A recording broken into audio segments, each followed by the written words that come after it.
In this video, we look at applying a typical range of interim and non-supply responses on new incoming requests. These are the answers you will apply on things that you are not able to ship. So let's look at those.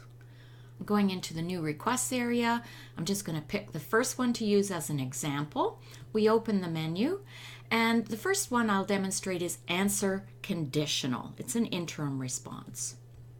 We'll action that. This is just an offer of a loan. It is not a commitment, and the borrowing library has to agree to the conditions for the loan before you would be willing to ship it.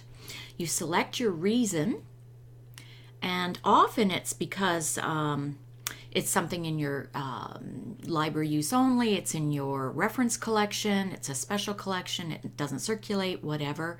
A common one is special collection supervision required. And the public note, I'm just going to pop in a public note on this that the borrowing library will see when they review this request. Your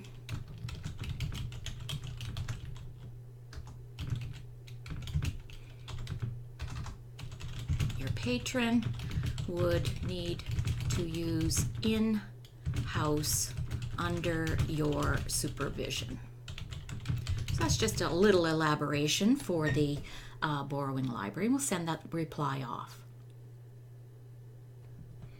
In your work queue, that will park itself under conditional responses, and it'll stay there for 3 days, allowing the borrowing library to respond. And if they haven't responded within 3 days, it just evaporates. It will just expire. So again, it's not a commitment. You don't have to set the book aside or anything. If the borrowing library does want you to ship that, they will come back with a conditional answer, yes, and that will put it up in your request for responding. Let's look at the next one. That's an interim response, and that's an answer will supply action. This response holds the request from expiring at your location while you call it in from a remote area, a branch or stacks, so that you can ship it.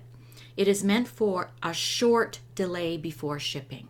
You put the reason that it's in a will supply state, and that is most commonly being processed for supply. You can use send a public note. A private note is a staff viewing note only, and you might put a note that it's ABC branch that you have put this or pulling this in from to be shipped. And then you select your will supply. In the work queue, those will queue up in the will supply area, and when the branch sends the item in, you will find the request there to update it to shipped. If for any reason the branch has not been able to find the item and it doesn't come in for shipping, then you would update the request to an answer non-supply, not on shelf, and that will give you closure on it. So it's in will supply, it's an interim response. You would update it with shipped or non-supply, as the case may be. We'll look at another interim response, which is an answer hold. You only use this if you see a request note asking your library to reserve it if it's not available for shipping. So we select answer hold and action it, and you put the estimated date it's available. So if it's currently out to your own patron until the 23rd, you might put, 25th, 26th is a good time to, is the estimated time that you might be able to provide it. You can add a public note or a private note. And you also need to put this on hold in your circulation system, this title, and you would put it on hold for interlibrary loans so that it comes to your desk when it's returned by your current patron. Put a hold on that. And I'm going to use the results link to go back to the results set.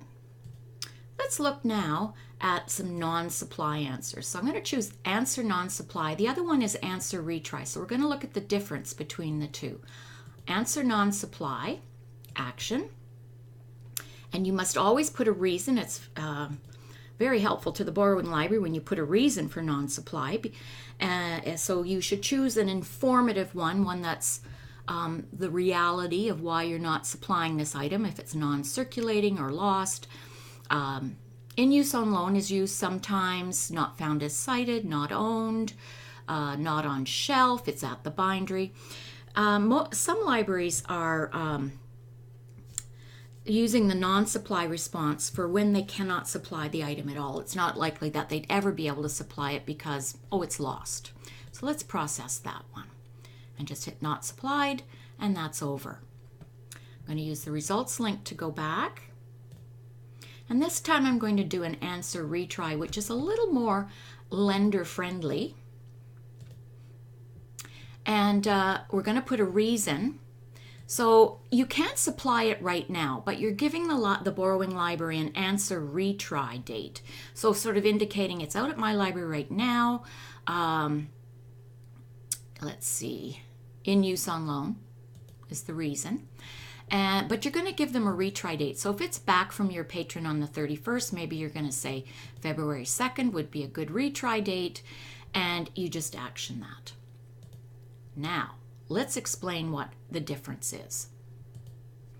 The difference between answer non-supply and answer retry is if this request ends up being end of rota because it was not supplied by any lender, the borrowing library staff have an advantage. They have the option of letting the request sit, knowing that VDX will automatically, and here's the key word, automatically, re-engage the answer retry request with your location on the retry date that you embedded in the answer. And the borrowing library staff do not have to intervene to make that happen. So answer retry is a very lender-friendly response, and borrowing libraries appreciate the automation it provides if the request is not filled by another library in the interim. And that's it.